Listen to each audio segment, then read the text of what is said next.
no one will be able to be armed. We will take all weapons.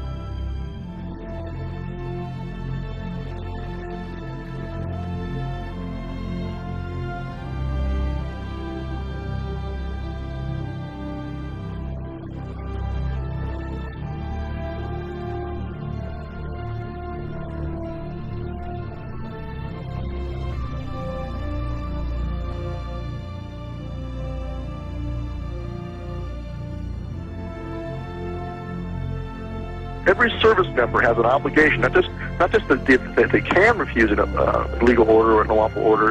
They have an obligation to. They have to. And so they have to make a decision for themselves where that line is.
There's no earthly answer that anyone can understand why these people, after 6 days, are still in this filthy, miserable convention center. Why are they still here? There's the freeway here. I tell you what I would have done. What I would still do, I would say, let them walk out of here. Let them walk away from the filth. Let them walk away from the devastation. Let them walk away from the dead bodies in here. They won't let them walk out of there because I'm standing right above that convention center. And what they've done is they've locked them in there. The government said, you go here and you'll get help. Or you go in that Superdome and you'll get help. And they didn't get help. They got locked in there and they watched people being killed around them. And they watched people starving. And they watched elderly people not get any medicine. And now they know it's happening because we've been telling them repeatedly over and over every day. And you know what they're doing now? And I'm not blaming anyone. I'm telling you what's happening. They have set up a checkpoint at the bottom of this bridge.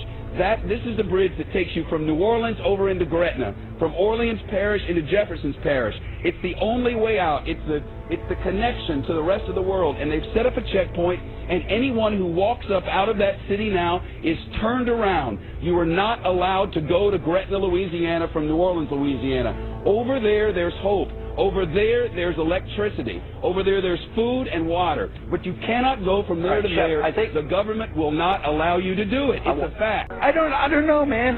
Let them walk out of here. Let them walk the hell out of here. Let them get on that interstate and walk someplace.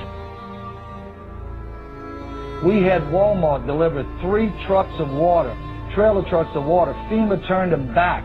They said we didn't need them. This was a week ago. We had 1,000 gallons of diesel fuel on a Coast Guard vessel docked in my parish. The Coast Guard said, come get the fuel right away.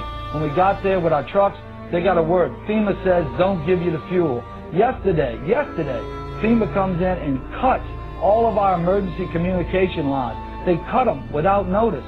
Our sheriff, Harry Lee, goes back in. He reconnects the line. He posts armed guards on our line and says, no one's getting near these lines.